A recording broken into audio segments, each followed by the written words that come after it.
Every year when the leaves start to fall in Locust Grove, the sun shines through the trees right above Jack and Elaine Denney's old home. And I remember that the day was like a really pretty day. It tells the Keeners, for the 10th time, the day is approaching. That morning that I had called them again, just to say, hey, we're going to be coming over. Sarah Keener and her husband Ladney packed up their 14, 11, and 9-year-olds to go to Minkma and Grandpa's house for Christmas. It didn't seem odd on Christmas Eve that I didn't hear from them. But Christmas morning, when they didn't answer again, things started feeling odd. Their car trekked down the country road and found its way up to the house quaintly hidden in the brush.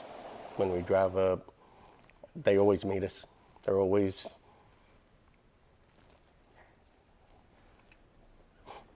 Something wasn't right. I think I was the first one to the door, and it was unlocked. And I remember saying, Ladney, it's unlocked.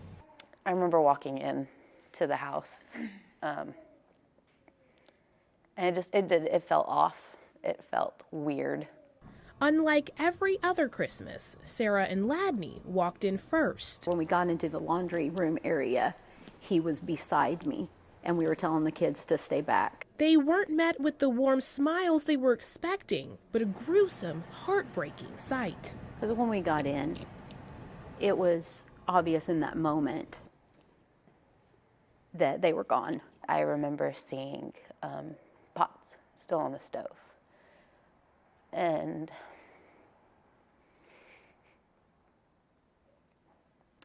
the look on Mom and Dad's face.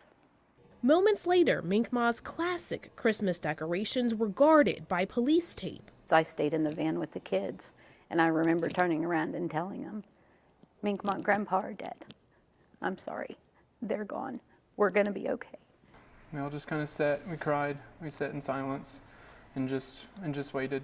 Under Sheriff Jason Chenault responded to the call. They had food in the kitchen that had been prepared.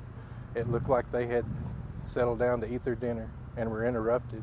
His report showing what is still true about the case today, both the suspect and circumstances unknown. There's information that would lead me to believe that more than one person was involved. But they don't know when those people arrived. Reports indicate it could have happened Christmas Day or either of the 2 days before. It's just ridiculous. Neighbors were shocked. I mean, they're like family to everybody, you know. Chances are, if you knew Elaine, you had an Elaine quilt and knew the taste of good food. Really cool. I remember sitting out in the yard snapping green beans. Jack could name every type of tree in his yard, an expert outdoorsman. We have the shirt that my grandpa's wearing. Both always smiling, always happy, always loving. I love this picture of my parents. I mean, that's just them. Sarah still holds them close behind the message she knows they'd want her to hold on to as they continue to wait.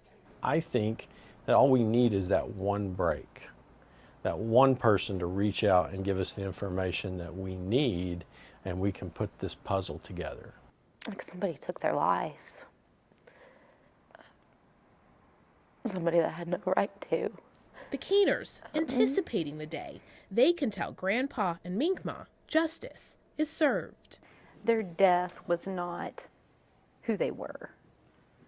I have no doubt that justice will happen. Ashley Holt, 2 Works for You.